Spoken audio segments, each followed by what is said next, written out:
Bismillahirrahmanirrahim. Babu Fadaili Salati, the chapter of the virtues of Salah. الفصل الأول عن أمارة بن رويبة أنه قال سمعت رسول الله صلى الله عليه وسلم يقول لا يلج النار أحد صلى قبل طلوع الشمس وقبل غروبها يعني الفجر والعصر رواه مسلم. Now Umar bin Ruwayba it says that Nabi Kareem sallallahu alaihi wasallam saying that nobody will enter Jahannam who recites before the rising of the sun and before the setting of the sun, meaning Fajr and Asr, narrated by Muslim Shareef. So, here, however, Jamhur says here that a person, Salah, performing Salah, drops off the minor sins. For the major sins, a person also has to make tawbah. So, the meaning given to this here is that a person who's punctual on his Fajr and his Asr, which are the two salahs which people find difficult to make because Fajr time the people are sleeping and Asr time the people are busy in trade. So if he is able to do is punctual with these two salahs, that means he'll be punctual with all his five salahs.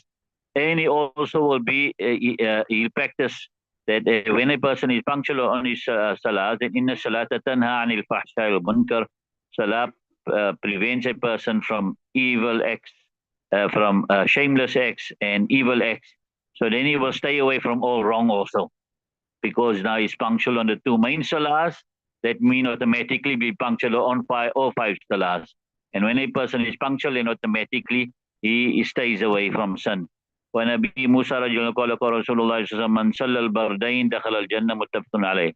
Nabi Musa rajulullah said, Nabi Kareem sallallahu alaihi wasallam says, whoever reads the two qawl salahs, he will enter Jannah.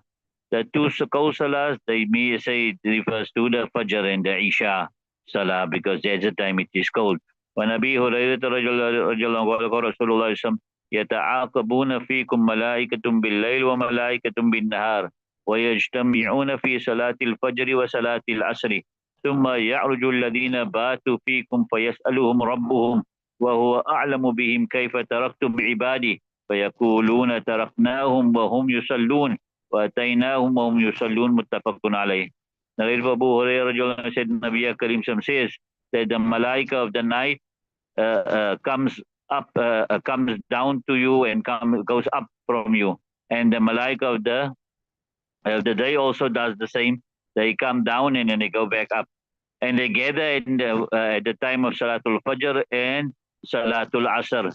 Then those who spend the night amongst you will now go up. Then Allah subhanahu wa ta'ala will ask them, while he knows, he has full knowledge of what's happening, that how did you leave my servants? So they say, we left them whilst they were reciting Salah, and when we came to them, they were also reciting Salah. Muttafaqun alayh. So here also Allah subhanahu wa ta'ala, because of that, the objection of the angels, that are you going to leave in the earth such a nation who will spill blood and who will cause corruption on the earth. وَيَسْفِكُ الدِّمَاء وَنَحْنُ نُسَبِّحُ بِحَمْدِ, and we make the tasbih. So Allah subhanahu wa ta'ala is also showing them that, look, when you went down, you found them reading Salah. When you came back, you found them reading Salah. So that's what Allah ta'ala will use as the proof against them again. Nevertheless, this hadith here shows the importance of reading, being punctual on these two salahs, because and to be involved in around that time, to be involved in good actions, because that's the time they change their shifts.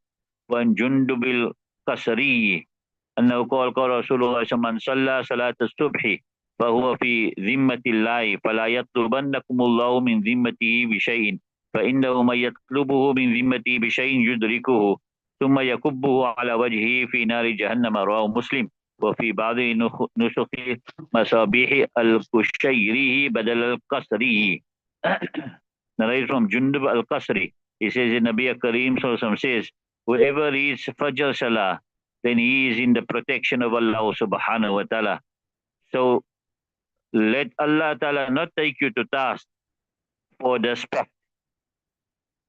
Let Allah ta'ala not take you to task for the speck. Because whoever uh, whoever Allah Ta'ala takes to task for respect with anything, he will get hold of him, then he will fling him upside down on his face in the fire of Jahannam. That's narrated by Muslim Shareef. And in some copies of Mishkaat, it is Kushayri in exchange of Kasari. Right. So here what it means here is that these people are in the protection of Allah. Those that read the Fajr, they're in the protection of Allah subhanahu wa ta'ala. So if they're in the protection of Allah subhanahu wa ta'ala, then you shouldn't break that protection.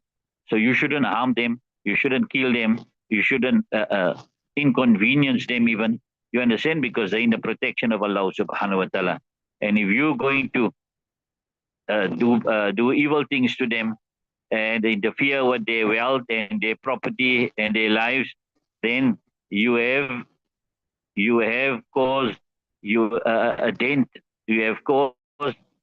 You have interfered in the protection of Allah subhanahu wa ta'ala, and therefore Allah ta'ala will punish you.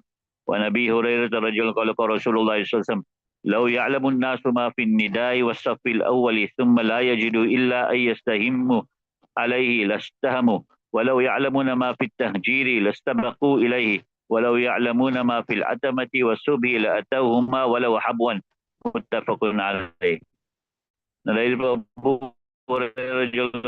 Said Nabi Karim says that if people knew what was in the azan, in other words, what is the reward for giving the azan, and what is in the first stuff, then they do not find except that they should draw lodging to give the azan and all be charging for the first stuff. But now everybody can't give the azan, only one person, then they'll have to draw lots. Everybody can't be in the first stuff, they'll draw lots. They'll even draw lots if they knew. This is if they knew the value of it. And if they knew what is in the Salatul Zuhr, then they would hasten to it. And if they knew what is in Salatul Isha and Salatul Fajr, then they would come to these two salahs, even though pulling themselves on their buttocks. You understand? Habwalau habwan. In other words, you push yourself like other person. You see them also in the mataf there in Makkah. They got no legs, so they're moving on their buttocks. They're making tawaf on the buttocks. Now, I don't know, is it they want people to give them money or what?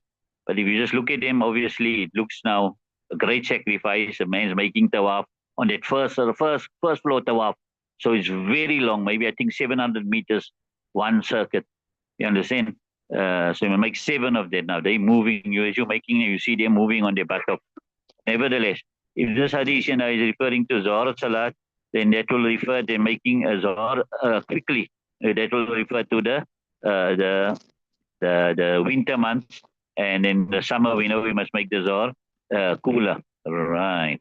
وعنه قال رسول الله صلى الله عليه وسلم ليس صلاة أثقل على المنافقين من الفجر والعشاء ولو يعلمون ما فيهما لأتوهما ولو حبوا. Narrated from Abu Hurairah John says, Nabi Karim says, there's no salah more difficult upon the munafiqeen and Fajr and Isha. And if they knew what is in them, they would come to them even though on their buttocks. Right. Pushing themselves on the buttocks. The munafiqeen's mizaj and their nature is that they are lazy in ibadat. You understand? And they only come and read salah just to save their neck. And just to show them the Muslims that they're reciting salah. Therefore, you'll find they'll come for Maghrib, but the other salahs, they won't come. You understand it? So the Fajr and Isha, these are two salahs which is at such a time where it is difficult to recite it. You understand? Because Isha also, they want to go sleep, and Fajr also, they want to go sleep, and Isha also is dark, and it's late. You understand? And it's also cold. It's cold at the time of Isha, right? And then the other point about those is that it's also dark at those two times. So if they don't come, then nobody will know really that they didn't come, because you can't really see one another properly. Those days it didn't have those lights in it, right? وعن عثمان رضي الله عنه قال رسول الله من صلى العشاء في جماعة فكأنما قام نصف الليل ومن صلى الصبح في جماعة فكأنما صلى الليل كله. رواه مسلم. Usman says, Nabi Karim says, whoever reads Isha in Jamaat, he says, though he has stood up in Ibadat for half the night. And whoever reads Fajr in Jamaat, he says, though he has stood up in the entire night, narrated by a Muslim. If you look at the apparent words of this hadith, it shows here that if you read Isha, then you stood up the half the night, as though you stood up half the night. And if you read Fajr, it says, though you stood up the whole night. So which means the reward for Fajr here with Jamaat is greater. Right, so that's the one meaning there. The Fajr, you get a whole night reward as you standing up, and Isha, you get half the night. Otherwise, the other meaning here is that you stood up half the night for Isha. It says, though you stood up half the night, and for Fajr is though you stood up the remainder half of the night. When Ibn Umar radiallahu anhu qala qala Rasulullah sallallahu alaihi wasallam, la yaghlibannakum al-a'rabu ala ismi salatikum al-maghrib. قال ويقول الأعراب هي العشاء وقال لا يغلبنكم الأعراب على اسم صلاتكم العشاء فإنها في كتاب الله العشاء فإنها تؤتم بحلاب الإبل رواه مسلم. Nabi Karim says that the Bedouins shouldn't overpower you upon the name of your Salah Maghrib. Right? In others, Maghrib, you must carry on calling Maghrib. He said, and the Bedouins, they call it Isha. So don't let them overpower you in this year. They calling it Isha, you carry on calling it Maghrib, right? And the Bedouins should not overpower you upon the name of your Salah Isha, because in the Kitab of Allah subhanahu wa ta'ala, it's called Isha, right? So indeed, they would read it late. Because of milking the camels at the time of Isha. So they would read that Isha Salah late because they milking the camels at the time of Isha. All right. So firstly, what we understand from this here,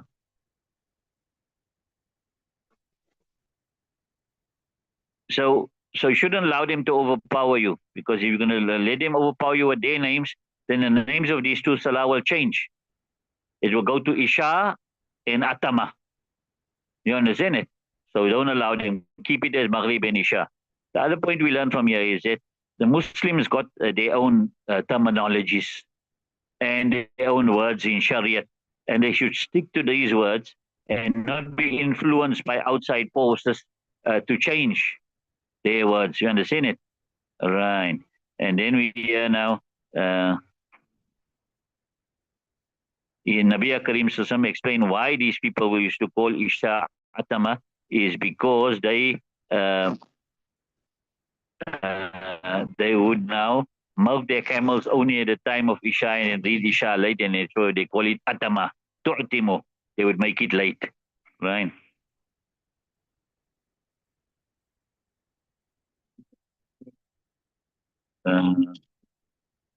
Okay, one more hadith here. When Ali radiallahu anhu Rasulullah qala yawm al-khadaqi ja'asuna an salatil wusta salatil asri mala Allah buyutahum wa kuburahum naran muttafaqun alayh. Nabi Ali radiallahu anhu said that Nabi Karim said on the day of Khandaq that they have stopped us from the middle salah, that is salatul asr. May Allah fill their houses and their cupboards with fire, right? Muttafaqun alayh. So this was the Battle of Khandaq, which is also called the Battle of Ahzab, which took place in the 4th or the 5th of Hijri. In that particular battle, as Salman Farsi radiallahu gave the mashura that they must dig a trench around Medina, right? And all the Muslims and Nabi Karim Sallallahu himself participated in the digging of the trench, right? So during this battle here, because of uncertainty and because of the arrows of the enemy, 4 namazes became qaza. And Nabi Karim spoke about Asr Salah here, shows the virtue of Asr. You understand it? Although all 4 namazes became qaza. And then he made bad dua here, that these people have stopped us from our Salah, which has given us our soul's taklif. So Allah subhanahu wa ta'ala, you give their bodies punishment. You understand it? They gave our souls taklif, ruhani taklif they gave us. So Allah Ta'ala, you give them body punishment. And we know that Nabi Karim normally doesn't uh, make bad dua. But when you stop from ibadat, then he makes bad dua now, because you're coming in between the ibadat of a person and Allah subhanahu wa ta'ala. Yes, if you physically harmed him, then for that he doesn't make bad dua. Right. So from this hadith also we understand that the Salatul Wusta here is Asr Salah, but you see there's lots of ikhtilaf. Some say Zohar. You understand? But nevertheless, this hadith clearly shows that Salatul Wusta is Asr Salah. Right, leave it to me.